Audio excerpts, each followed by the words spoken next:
Matthieu 24, 6-7. Jésus nous a prévenus des signes de la fin des temps. Car nation s'élèvera contre nation, royaume contre royaume, il y aura des famines et des tremblements de terre en divers lieux. Je m'appelle Rachel.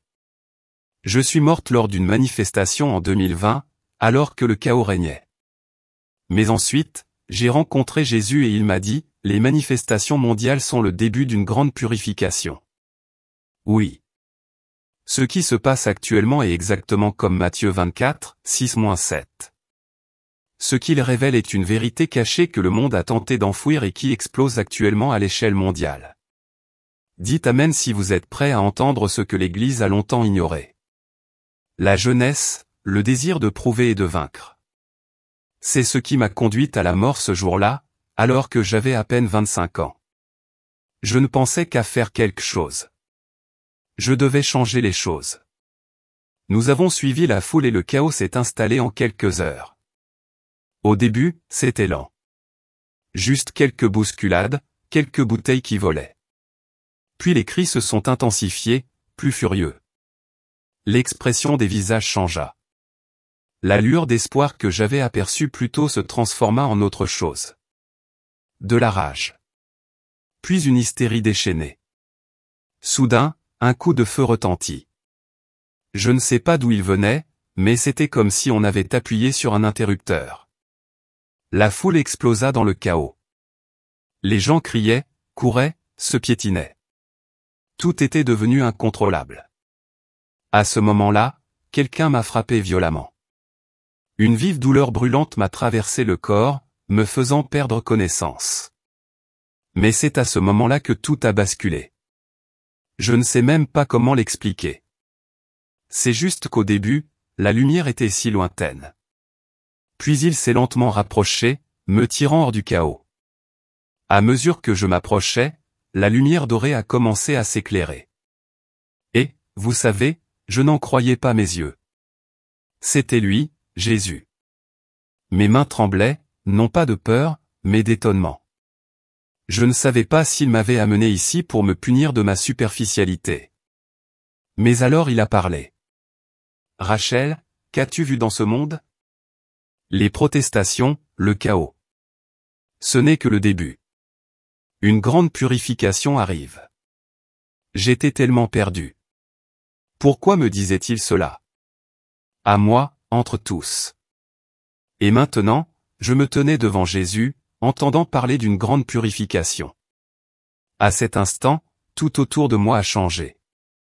C'était comme si je me tenais sur un balcon céleste, dominant tout, regardant vers le bas, et que c'était notre terre.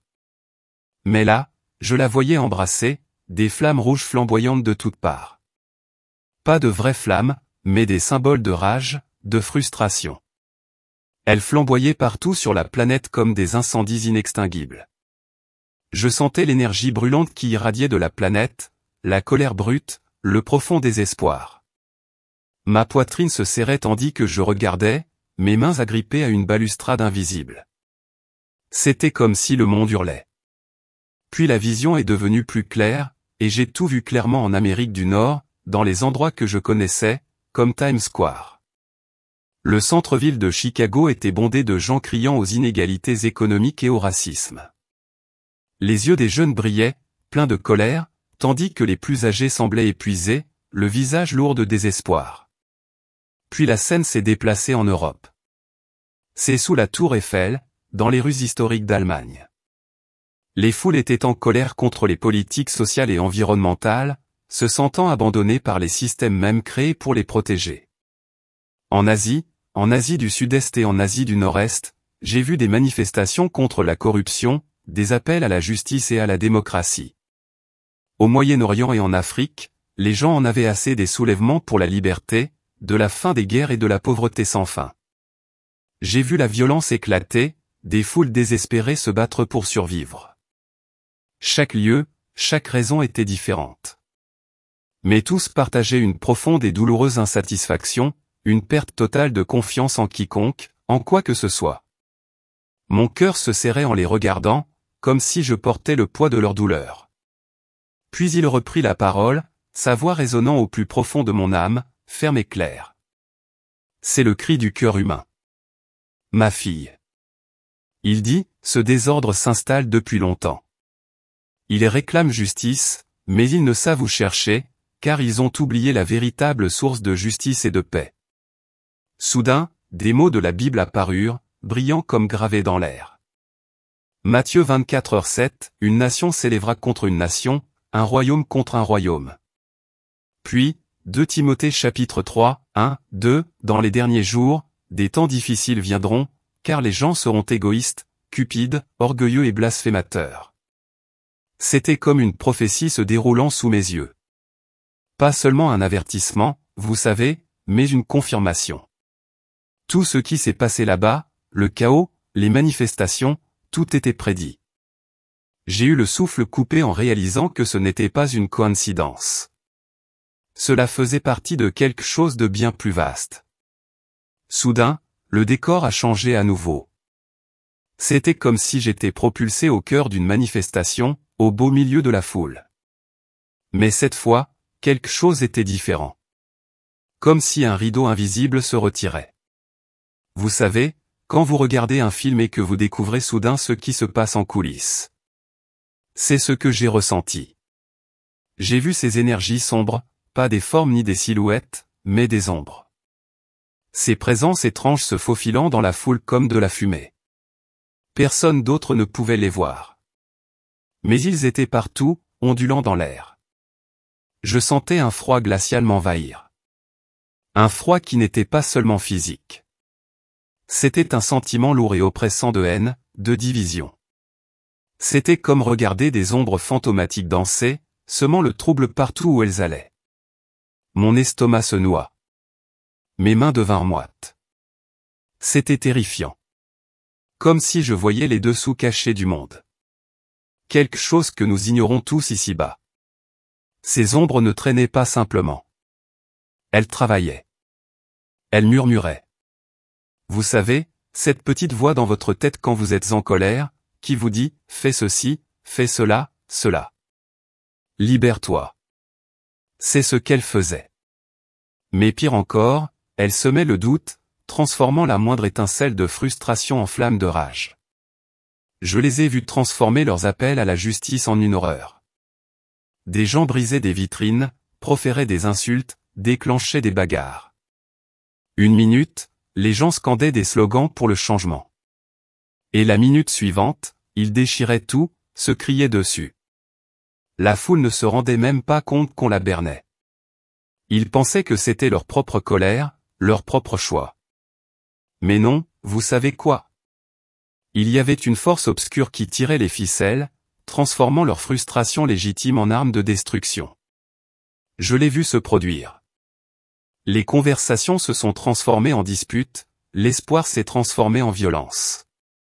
Mon cœur battait fort, ma gorge était nouée de dégoût. J'avais envie de crier, arrêtez. On vous utilise. Mais je n'étais qu'un témoin, impuissant, regardant l'humanité se faire manipuler. Ça m'a mis en colère de voir comment quelque chose de bien, quelque chose pour lequel il valait la peine de se battre, pouvait être transformé en quelque chose d'aussi mal. Puis il reprit là. Parole, la voix lourde de chagrin, mais ferme.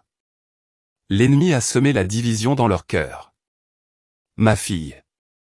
Il a dit qu'il voulait que vous vous battiez, que vous vous détruisiez les uns les autres, que vous m'oubliez, ainsi que la vérité et l'amour que je vous offre. Il prend votre inquiétude légitime et la transforme en un outil pour ruiner les âmes. Il m'a montré ses fils invisibles, délicats comme des toiles d'araignée, mais solides comme des chaînes de fer, qui s'attachent aux émotions et aux actions des gens. Ils ont détourné la foule de la quête de justice pour déclencher des émeutes. De la revendication de justice au versement de sang sans raison. C'était horrifiant. Une vérité que personne sur terre ne pouvait voir, un secret caché dévoilé à mes yeux. Ma peau me picotait. Mon cœur s'emballait. Mais pas seulement de peur. J'avais besoin d'en savoir plus. J'avais besoin de comprendre la profondeur de cette situation. Ce que cela signifiait pour nous tous. La scène changea à nouveau, et je me retrouvai en hauteur, contemplant la terre. Mais cette fois, ce n'étaient pas seulement ces étincelles rouges que j'avais déjà vues.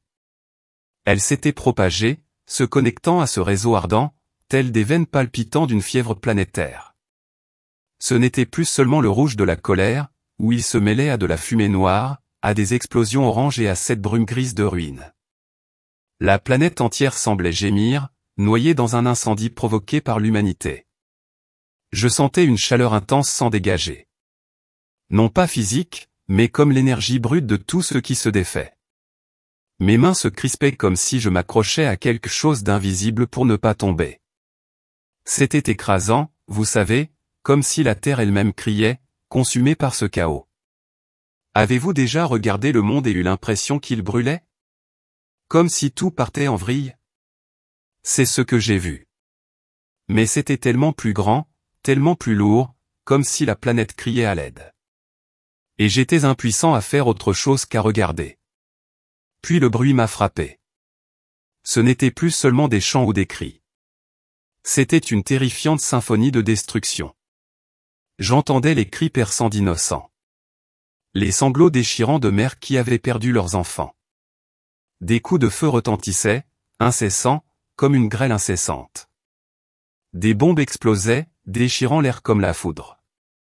J'entendais des immeubles, symboles de notre civilisation, s'écrouler comme des jouets, des gratte-ciel s'effondrer en poussière. On entendait le bruit des larmes qui coulaient, du sang qui coulait, une douleur si intense qu'elle semblait résonner à travers l'univers. Cela me paralysait. J'avais envie de crier, de me boucher les oreilles, mais je ne pouvais pas. Tout mon corps était lourd, comme si le poids de toute cette souffrance pesait sur moi. Des larmes coulaient sur mon visage dans ce lieu sacré. Une douleur indescriptible. J'avais l'impression de ressentir le désespoir de chaque âme sur terre. Une perte irréparable. Vous connaissez ce sentiment quand on voit quelque chose de si horrible qu'on ne peut détourner le regard. Mais ça vous brise. C'était moi, noyé dans le bruit d'un monde qui se déchire. Et tout ce que je pouvais faire, c'était d'en être témoin. Puis il parla. Sa voix emplie de tristesse, mais ferme et autoritaire. La paix a été arrachée à la terre. Ma fille, dit-il, les gens se sont détournés les uns des autres, de moi. Sans amour, il ne leur reste plus que la destruction mutuelle. C'est le fruit de l'égoïsme, d'une haine profondément ancrée. Il me montra des paroles de l'Apocalypse chacune qui brillaient devant moi. Puis un autre cheval apparut, un cheval rouge flamboyant. Son cavalier reçut le pouvoir d'ôter la paix à la terre et d'inciter les hommes à s'entretuer. Une grande épée lui fut remise. C'était comme une prophétie prenant vie sous mes yeux. Tout ce que j'avais vu, le chaos, la violence, tout était écrit, se déroulant exactement comme prédit. Mon souffle s'arrêta, mon cœur battait la chamade. Ce n'était pas un hasard.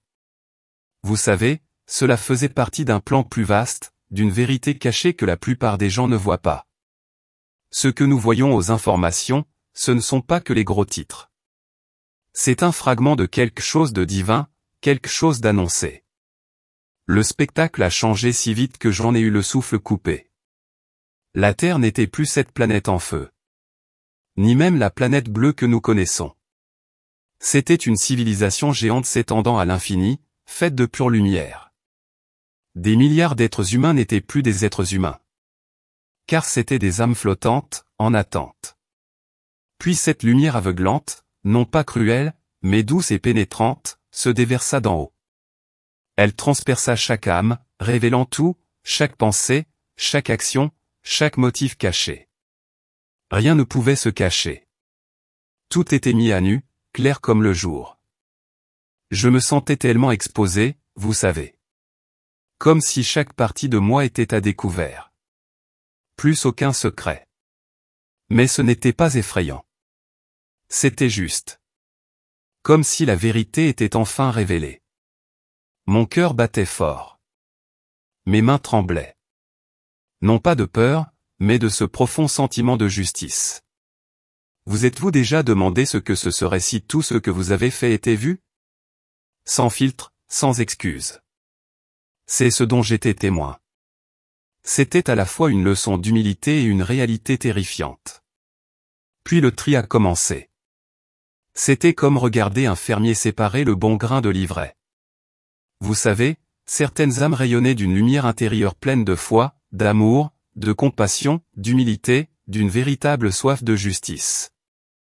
Elles s'élevaient, légères comme des poids, traversant la civilisation comme si on les rappelait à leur patrie. Leurs visages étaient calmes, leurs yeux pétillants d'espoir et de paix. Ils dérivaient vers cette lumière plus vive et rayonnante, un lieu de calme absolu, comme s'ils étaient enfin à leur place. Je les ai vus, et ils auraient pu être n'importe qui. Votre voisin, le caissier du supermarché, des gens ordinaires. Mais intérieurement, ils étaient remplis d'amour et de confiance en Dieu. C'était magnifique, comme regarder les étoiles trouver leur place dans le ciel. Mais d'autres, eux, étaient lourds, accablés par la haine, l'égoïsme, la cupidité, les mensonges, la violence. Ils ne parvenaient pas à s'élever. Ils sombraient, trébuchant à travers la civilisation dans ce vide profond et sombre où il n'y avait aucune lumière, seulement le désespoir et le son de cris d'angoisse. Leurs visages étaient déformés par la douleur, la peur et le regret. Des regrets arrivaient trop tard. C'était horrible. Mon cœur me serrait comme si on le serrait fort. J'aurais voulu les retenir, mais je n'y arrivais pas. La séparation était si nette, si définitive. Avez-vous déjà pensé à quelque chose comme ça? Un moment où chaque choix que vous avez fait est pesé. J'aimerais beaucoup savoir ce que vous en pensez. Laissez un commentaire ci-dessous avec vos pensées ou simplement l'endroit d'où vous regardez. Quelle que soit l'heure, je crois que ce message s'adresse à nous tous. Qui que vous soyez et où que vous soyez. Puis il reprit la parole, sa voix impérieuse mais pleine de miséricorde. Je permets que cela révèle le cœur des hommes. Ma fille, dit-il, chaque âme choisit sa voie. Ceux qui demeurent fermes dans ma lumière, qui me font confiance et m'aiment, seront gardés dans mon royaume éternel. Ceux qui s'accrochent aux ténèbres, emportés par l'avidité et la haine, seront balayés de la surface de la terre. Ce n'est pas une punition. C'est une purification. Une dernière chance pour l'humanité de revenir à moi. Ce n'était pas une vengeance, vous savez. C'était une purification, un choix. Mes yeux se sont mis à pleurer quand j'ai été frappé. Dieu nous aime si profondément, mais il est aussi juste. Il ne peut pas laisser le mal perdurer éternellement. Cela a tout changé. Comment j'ai perçu sa justice, son amour. J'ai ressenti un mélange d'émerveillement et de clarté, comme si un brouillard s'était dissipé. Mais qu'est-ce que cela signifiait pour nous? Pour le monde, j'allais le découvrir. Au beau milieu de tout ce chaos et de cette séparation déchirante, le décor a de nouveau basculé. On m'a montré quelque chose de nouveau. Des îlots de paix, comme de petites oasis scintillant dans une mer de destruction. Ce n'était pas seulement de grandes églises luxueuses, vous savez.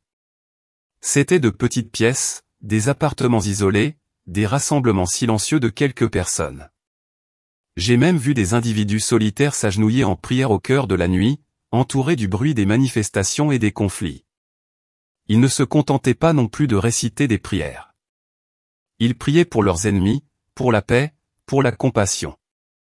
Leurs larmes n'étaient pas le fruit du désespoir, mais de la foi, d'un espoir qui refusait de mourir. Mon cœur se gonflait en les regardant, mes yeux se piquaient de larmes. Ces gens étaient comme de minuscules lumières qui résistent à la tempête. Avez-vous déjà eu l'impression que le monde s'écroule, tout en trouvant un moment de silence pour prier et espérer? C'est ce que j'ai vu. Des gens ordinaires, fermes dans leur foi, rayonnant malgré l'obscurité ambiante. C'était comme une bouée de sauvetage, un rappel que même dans les pires moments, il existe encore quelque chose de bon, quelque chose qui vaut la peine d'être retenu. Puis cette douce lumière dorée a balayé ces lieux, ces personnes en prière. C'était chaleureux, protecteur, comme une étreinte venue du ciel. Dehors, le monde était en proie à la violence, au chaos, à tout. Mais au fond de ces âmes, une paix pure. C'était ce lien indissoluble avec quelque chose de plus grand, de divin. J'ai ressenti l'amour dans cette lumière. Cet amour inconditionnel et guérisseur qui effaçait chaque blessure, chaque peur. Il ne s'agissait pas de les protéger du chaos extérieur. Il s'agissait de leur donner cette force intérieure profonde, un calme qui tenait bon quoi qu'il arrive. Je l'ai ressenti aussi, comme une chaleur qui se répandait dans ma poitrine, apaisant la douleur de tout ce que j'avais vu après toute la souffrance d'avoir vu le monde se déchirer. C'était une bouée de sauvetage, une étincelle d'espoir, un réconfort qui m'a profondément touché. Il y a encore un chemin, vous savez, un choix. Même dans les jours les plus sombres, mes mains ont cessé de trembler. Ma respiration s'est calmée. J'ai réalisé que l'humanité n'était pas condamnée. Ces oasis, ces prières, étaient la preuve que nous pouvions encore choisir la lumière, trouver la paix, même dans les pires conditions. Avez-vous déjà ressenti cet espoir? Comme une force tranquille qui vous soutient quand tout s'écroule. Voilà ce que c'était. Et cela a tout changé pour moi. Puis il reprit la parole, d'une voix assurée, pleine d'amour et de certitude. Je n'abandonne jamais ceux qui invoquent mon nom, ma fille. Il dit que, dans cette purification, seuls ceux qui s'attachent fermement à la foi seront sauvés. Ayez confiance en moi, aimez-vous les uns les autres, soyez patients et ne cessez jamais de prier. La vraie paix ne se trouve pas dans ce monde chaotique. Elle est en moi. Il me montra un passage des Écritures. Éclatant de lumière. Romains 10h13. Quiconque invoque le nom du Seigneur sera sauvé. Et Matthieu 24h4, verset 13, celui qui tiendra bon jusqu'au bout sera sauvé. Ces paroles n'étaient pas que des promesses. Vous savez, c'était la vérité absolue. Comme une boussole dans l'obscurité, nous guidant à travers la tempête. Mon cœur s'est soulevé. Des larmes ont jailli, non pas de tristesse, mais de cet espoir sans fin. Cette lumière dans le chaos. C'était la réponse. La vérité cachée dont nous avons tous besoin. Il existe un moyen de traverser ce chaos. Un chemin vers le salut. Sub. C'est la foi, l'amour, la prière inébranlable. Même lorsque le monde s'écroule après toutes ces visions, Jésus s'est tourné vers moi. Son regard s'est posé sur le mien. Ce regard était empreint d'amour, de compréhension et d'une attente profonde. Aucun jugement, juste cette compassion infinie qui me serrait le cœur. C'était comme s'il lisait au plus profond de mon âme chacune de mes peurs, chacun de mes doutes, chaque faux pas. Et pourtant, il me faisait confiance. Ce fut un moment d'intimité que je n'oublierai jamais, comme un cœur à cœur qui allait au-delà des mots et des idées. J'ai senti une paix profonde m'envahir. Mes mains tremblaient, non pas de peur, mais d'émerveillement. C'était comme si j'étais exactement là où je devais être, au bon moment. Vous connaissez ce sentiment quand quelqu'un vous voit vraiment, pas seulement en surface, mais en vous tout entier, et vous aime quand même. C'était ça, être là, à ses côtés. Ma poitrine était légère. Comme si tout le poids que j'avais porté pendant des années avait disparu. Je n'étais plus seulement Rachel. J'ai été connu, choisi, porté par son regard. C'était bouleversant. Mais cela m'emplissait d'une force tranquille, comme si j'étais prête à affronter la suite, même si je ne la comprenais pas encore pleinement. Puis il parla, d'une voix douce mais pleine de puissance. Tu reviendras, Rachel. Il dit, porte ce message au monde. Annonce la purification à venir. Appelle-les à revenir vers moi, à prier sans cesse, à rester ferme dans la foi, et tu en seras témoin. Ces mots m'ont frappé comme une vague, lourde mais claire. Ce n'était pas une simple requête. C'était un commandement divin. Ma gorge se serra, mon cœur battait fort sous le poids de cette épreuve. Je n'étais plus la même Rachel. Tu sais, ma vie avait un nouveau but, un nouveau sens. J'étais désormais un réceptacle, un messager de la vérité que j'avais vue, un témoin vivant de ses paroles, de ses avertissements, de son amour. Avez-vous déjà ressenti un appel si fort qu'il change tout? C'était bien cela. Une mission à laquelle je ne pouvais renoncer. Aussi intimidant que cela puisse paraître, ce sentiment était à la fois un fardeau et un honneur incroyable. Je savais que le chemin à parcourir ne serait pas facile. Certains me croiraient, d'autres riraient, me traiteraient de folle, mais je ne pouvais me taire. Je l'avais vu, entendu, senti la vérité au plus profond de moi. La foi que j'avais laissé s'éteindre. Cette petite étincelle que j'avais ignorée pendant des années était maintenant un feu brûlant en moi. Il fallait que je partage cette histoire. Il fallait que je propage son message. C'est pourquoi j'ai été renvoyé dans ce monde. Tu sais, c'est ma raison d'être maintenant. La raison pour laquelle je suis ici. C'est le plus grand tournant de ma vie. D'une fille perdue et perdue à une messagère de Dieu. Ce changement, c'est comme un feu dans ma poitrine qui me pousse en avant, quoi qu'il arrive. C'était comme être tiré en arrière par un élastique géant. Un instant, je flottais dans ce lieu sacré, et l'instant d'après, le bruit du monde m'a frappé. L'odeur âcre de l'antiseptique m'a d'abord frappé, puis le bip-bip régulier des appareils médicaux.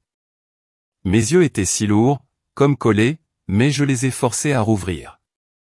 C'était une sensation irréelle, vous savez, comme se réveiller d'un rêve trop intense, pour finalement retomber brutalement dans la réalité. Mais tout ce que j'avais vu, entendu, ressenti dans ce lieu sacré était toujours là, brûlant dans mon esprit, aussi clair que si cela venait de se produire. Mon corps me faisait mal, ma tête me lançait. Mais ces visions, sa voix, étaient plus vives que la douleur. Je ressentais encore la chaleur de cette lumière, le poids de ces mots. C'était comme si j'avais été ailleurs et que j'étais de retour, mais pas vraiment ici. Vous êtes-vous déjà réveillé d'un moment plus réel que la vie elle-même? C'était comme ça, à cheval entre deux mondes, essayant de comprendre où j'étais et où j'étais maintenant.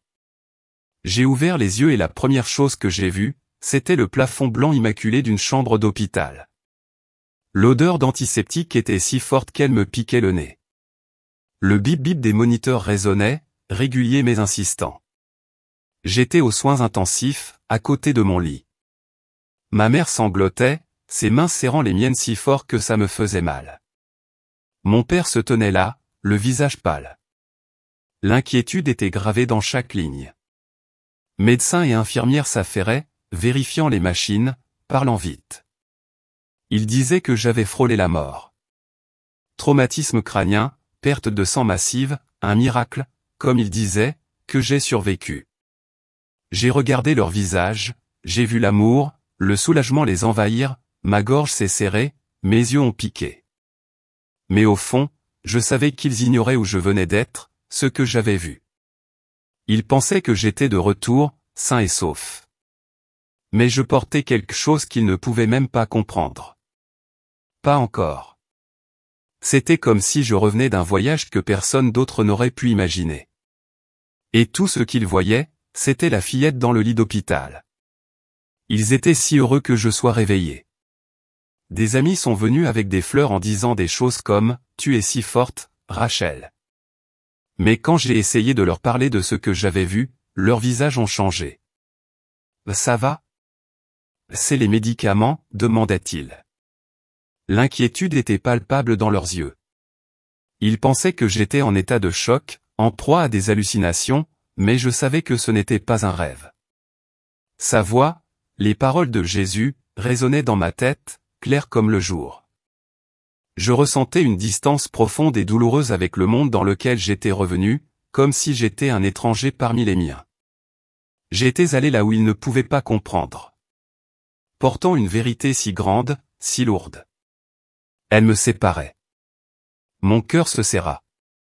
Ma poitrine se serra sous ce poids de solitude. Avez-vous déjà eu l'impression d'avoir vu quelque chose que personne d'autre ne comprend? C'est là que j'étais. Entouré d'amour, mais si seul, accroché à un message qui pourrait tout changer si seulement on m'écoutait. À mon réveil, je n'étais plus la jeune fille de 25 ans qui vivait sans réfléchir. Le doute, l'épuisement qui m'accablait avait disparu. À la place, une foi inébranlable, une paix intérieure que je n'avais jamais connue auparavant. Je voyais désormais le monde avec un regard neuf. Il y avait quelque chose de bien plus grand. Vous savez, c'était comme si on m'avait donné une lentille qui me révélait la vérité derrière tout, le chaos, le bruit, les difficultés. Mon cœur était stable, comme si j'avais trouvé une ancre dans la tempête. Avez-vous déjà vécu un moment qui vous a fait tout remettre en question, lorsque les choses que vous recherchiez autrefois n'avaient plus d'importance? C'est là que je me trouvais dans cette nouvelle réalité. Portant une vérité plus grande que moi, plus grande que nous tous. Ce n'était pas juste un sentiment. C'était une vocation. Une vocation que je ne pouvais ignorer. Même si le chemin à parcourir était semé d'embûches. Puis j'ai essayé de partager mon histoire. En commençant par ma famille. Ma mère m'écoutait, mais son regard était empli de pitié. Comme si elle me trouvait faible. Mon père me disait simplement de me reposer davantage. Comme si je me faisais des illusions. Mes amis riaient de la situation et disaient, « Mince, Rachel, qu'est-ce qui ne va pas? On dirait que tu es folle. » À chaque fois, c'était comme un coup de poing dans le ventre, la frustration, l'impuissance, ça faisait plus mal que la douleur physique de l'accident. Comment faire croire aux gens à quelque chose d'aussi grand, qui change une vie, alors qu'ils pensent qu'on est juste traumatisé? Ma voix tremblait, mes mains se crispaient, cherchant les mots justes, mais rien n'y faisait. J'avais envie de crier. C'est réel. Je l'ai vu. Je l'ai entendu. Mais je savais que je ne pouvais pas les forcer à voir cette douleur, ce rejet. C'est comme porter un fardeau que personne d'autre ne peut ressentir. Avez-vous déjà essayé de partager quelque chose que vous savez être vrai, pour que tout le monde l'ignore? C'est là où je suis. Pris entre une vérité que je ne peux nier et un monde qui n'est pas prêt à l'entendre. Porteur un message aussi important. Un message que personne ne croit ni ne comprend. C'est solitaire. Vous savez, c'est écrasant. Il y a des moments où je doute de moi. Je me demande si tout cela n'est qu'un rêve, si je me perds. Mais chaque fois que le doute s'insinue, sa voix, les paroles de Jésus, résonnent clairement dans mon esprit, aussi vives que s'il était là. Mon cœur battait la chamade. Ma respiration était régulière, et je savais que c'était vrai. Je trouvais du réconfort dans la Bible, en tournant les pages, en lisant les versets qu'il me montrait. Matthieu 24, l'Apocalypse. Ce n'étaient plus que des mots. Ils étaient réels, vivants, respirants. Je n'étais pas folle. Je n'étais pas seul. Il était avec moi. Cette prise de conscience fut comme une main chaude sur mon épaule, me tirant hors de l'obscurité. C'est comme quand on est perdu et qu'on trouve quelque chose qui nous rappelle qu'on n'est pas seul. C'est ce qui m'a permis de tenir le coup. Même lorsque la solitude semblait me ronger. Je ne pouvais plus me taire. Chaque jour, je voyais les nouvelles, plus de manifestations, plus de chaos, plus de divisions. C'était comme voir les prophéties de Jésus se dérouler sous mes yeux, en temps réel. Cette mission, ce n'est pas un choix. Vous savez, c'est un commandement divin. J'en suis témoin. Je dois parler, partager ce que j'ai vu, ce que j'ai entendu. Mon âme ne me laissait aucun répit. Elle me poussait à agir. C'était comme un feu qui brûlait dans ma poitrine. Une flamme qui ne s'éteignait pas. Mes mains tremblaient rien qu'à l'idée de me taire. Mon cœur battait fort, poussé par ce besoin de dire au monde, « As-tu déjà ressenti quelque chose d'aussi fort en toi ?» Comme une voix qui disait, « Tu ne peux pas ignorer ça. » Voilà ce que c'était. Je savais que je devais me mobiliser. Aussi grande et effrayante que cela puisse paraître, ces visions, ces paroles, elles n'étaient pas seulement pour moi. Elles étaient pour tous. Et j'étais celle qui avait été choisie pour les porter. C'est un poids, certes, mais c'est aussi un objectif. Un objectif auquel je ne peux pas me soustraire. Mon message est limpide. Ce n'est pas seulement un avertissement. Vous savez, c'est un appel, une supplication pressante venue tout droit du ciel. Ces manifestations mondiales ne sont que le début d'un grand nettoyage. Revenons à Dieu. Prions sans cesse. Restons fermes dans la foi. Seul l'amour et le pardon peuvent guérir ce monde. Je ne cesserai de le répéter. Je continuerai d'appeler les gens à la repentance, à se tourner vers l'amour de Dieu, car j'ai vu la destruction qui nous attend si nous persistons dans cette voie.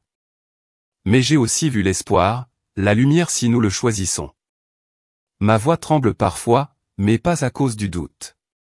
Elle est due au poids de ce que je sais, de ce dont j'ai été témoin. Nous sommes à la croisée des chemins, et le choix nous appartient. Allons-nous continuer à alimenter le chaos ou choisirons-nous la voie du salut? C'est la vérité que je suis ici pour partager. Et je continuerai à le crier jusqu'à ce qu'il atteigne tous les cœurs prêts à l'écouter. Aujourd'hui, en 2025, chaque fois que je lis les nouvelles, une manifestation, un conflit, une catastrophe naturelle, je ne ressens plus ni choc ni désespoir. Au contraire, je vois les prophéties de Jésus se dérouler jour après jour sous nos yeux, comme un livre ouvert. Vous savez les images que j'ai vues. Ce n'était pas une histoire lointaine. Cela se produisait maintenant et cela continuera de se produire. J'ai vu les divisions s'approfondir, la haine se propager comme une traînée de poudre, les gens s'éloigner de plus en plus les uns des autres, de Dieu. Cela m'a brisé le cœur, comme une douleur sourde dans la poitrine. Mais cela a aussi renforcé ma foi, me rendant plus convaincu que jamais que ce message doit être diffusé. Je n'ai pas pu me taire quand j'ai vu la vérité si clairement. Avez-vous déjà regardé les informations et eu l'impression que tout était lié? Comme si quelque chose de plus grave se tramait? C'est ce que je vois en ce moment. Chaque gros titre, chaque émeute, tout cela fait partie d'un plan qu'il m'a montré. Ce n'est pas un chaos aléatoire. C'est un avertissement, un signal d'alarme. Parfois, mes mains tremblent. Non pas par peur, mais par désir de partager ce que je sais, d'aider les autres à comprendre la réalité avant qu'il ne soit trop tard. Mais même dans tout ce chaos, je vois les oasis que Dieu m'a montrées en vision. Des gens vivant sa parole. De petites communautés où l'on prie, s'aime et s'encourage mutuellement. Ces petites lumières. Ils ne sont pas anéantis par l'obscurité qui les entoure. Vous savez, ils brillent davantage grâce à elles. J'ai commencé à rencontrer des gens qui comprenaient, qui ressentaient la même attirance pour Dieu, qui voulaient vivre ma foi. C'était comme retrouver une famille dont on ignorait l'existence. Mon cœur battait fort chaque fois que je rencontrais quelqu'un en prière, qui choisissait l'amour plutôt que la haine. C'était la preuve vivante que la parole de Dieu est vraie, qu'il y a de l'espoir. Avez-vous déjà rencontré un moment de bonté ou de foi qui vous a fait oublier le bruit? Ce sont des oasis, et il y en a partout si vous les cherchez. C'est l'encouragement dont j'avais besoin. Le rappel que nous ne sommes pas seuls, que Dieu œuvre à travers nous, même maintenant. Même lorsque le monde est en plein chaos. Il y a en moi une paix que je n'avais jamais connue auparavant. Non pas parce que tout va bien, vous savez, mais parce que je connais la vérité. Maintenant, je sais où je vais, où je dois aller, ce que je dois faire. C'est comme être libéré de la peur, libéré de l'anxiété. Mon cœur est calme, ma respiration est paisible, même quand tout le reste s'effondre. Je crois que la paix vous attend aussi. Si vous êtes disposé à écouter, ouvrez votre cœur à Dieu. C'est ce que je veux que vous reteniez de cette vidéo, la vérité qui vous libère et qui vous donne de l'espoir. Aussi sombre que puisse paraître la vie, elle est là pour nous tous, si nous le choisissons. La grande purification approche. Les gars, nous sommes à la croisée des chemins, avec deux chemins qui s'offrent à nous. Vous voyez ce que je veux dire? L'un mène au chaos, à l'égoïsme, à la haine. Un chemin où l'ennemi tire les ficelles, murmurant des mensonges pour nous faire lutter. C'est le chemin de la destruction que j'ai vu dans ces visions, clair comme le jour. Et c'est terrifiant. Mon cœur battait la chamade rien qu'en le voyant se dérouler. Le monde s'embrasant. Mais il y a aussi cet autre chemin, celui de la foi, de l'amour, du repentir, où la lumière de Dieu guide chaque pas. C'est le chemin du salut, de la paix véritable. Je l'ai ressenti. Vous savez, ce calme qui m'a envahi quand je l'ai vu, comme une main chaude sur mon épaule. C'est un choix, ténèbres ou lumière, ruine ou rédemption. Avez-vous déjà eu l'impression que la vie vous demandait de choisir votre camp? Comme si tout était en jeu. C'est notre cas. Nous tous, en ce moment. Cette vision m'a montré l'enjeu et je ne peux pas le dissimuler. Nous ne vivons pas au jour le jour. Nous choisissons notre éternité étape par étape, instant après instant. Nous ne sommes pas impuissants, vous savez. Nous avons la force de la prière. J'ai vu ces oasis dans mes visions, de petites îlots de paix qui tenaient bon dans un océan de chaos.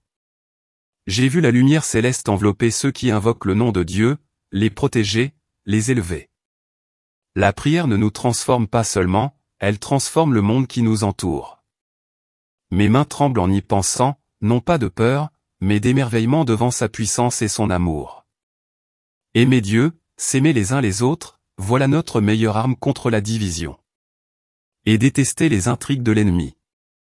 Ce n'est pas le moment d'avoir peur. C'est le moment de rester ferme dans la foi. Avez-vous déjà ressenti cette étincelle en priant ou en faisant preuve de bonté? Comme si vous repoussiez l'obscurité. C'est réel. C'est ce que j'ai vu. Des gens choisissent l'amour, choisissent Dieu. Et c'est plus fort que tout le chaos qui existe. Nous pouvons y parvenir ensemble si nous restons fermes dans la foi. Je ne suis pas là pour vous effrayer. Je suis là pour vous avertir, pour vous transmettre un message d'espoir. Choisissez aujourd'hui. N'attendez pas, tournez-vous vers Dieu, vers son amour. Commencez à prier. Ouvrez cette Bible. Vivez une vie qui a du sens. Soyez le blé, pas l'ivraie. La purification arrive. Et c'est le moment de nous préparer, de tenir bon. Mon cœur bat la chamade en disant cela, car c'est l'intrigue de nos vies, et nous en sommes les personnages principaux. Vous ressentez cet appel, cette urgence. Si vous êtes prêt à rester ferme dans la foi, dites « Amen » dans les commentaires ci-dessous. Amen. Marchons ensemble sur ce chemin, choisissons la lumière, choisissons l'espoir, quoi qu'il arrive. C'est lors de mon expérience de mort imminente que j'ai été témoin de ce qui arrivait au monde et de ce qui allait arriver. Un message de grande purification, de division, d'ennemis impurs, de l'amour infini de Dieu et de sa grâce indéfectible. Il ne m'a pas abandonné. Même lorsque je l'ai abandonné, il m'a donné une chance, une mission. Et tu sais quoi? Il ne t'abandonnera jamais. Tu n'es pas seul. Peu importe la distance que vous avez parcourue ou ce que vous avez accompli, mon cœur était plein, stable, me disant simplement « Ouvrez votre cœur ». Entamez votre propre voyage avec confiance. Recherchez la véritable paix qui ne vient que de lui. Cette sensation d'être enveloppé par sa lumière, d'écouter sa voix. Elle est toujours là, aussi vivante que jamais. Elle est réelle. Et je suis là pour la partager avec vous. J'espère que mon histoire vous a touché et a éveillé quelque chose en vous. N'oubliez pas que tout ce que nous voyons a une raison d'être. N'ayez pas peur, croyez. Soyez forts dans la foi. Soyez une lumière dans ce monde chaotique. Si cette histoire vous a touché et que vous souhaitez entendre d'autres témoignages, d'autres messages de Dieu, du ciel et de l'enfer, abonnez-vous à ma chaîne. C'est ici que nous explorons ensemble des vérités cachées. Merci beaucoup de votre écoute. Que Dieu vous bénisse.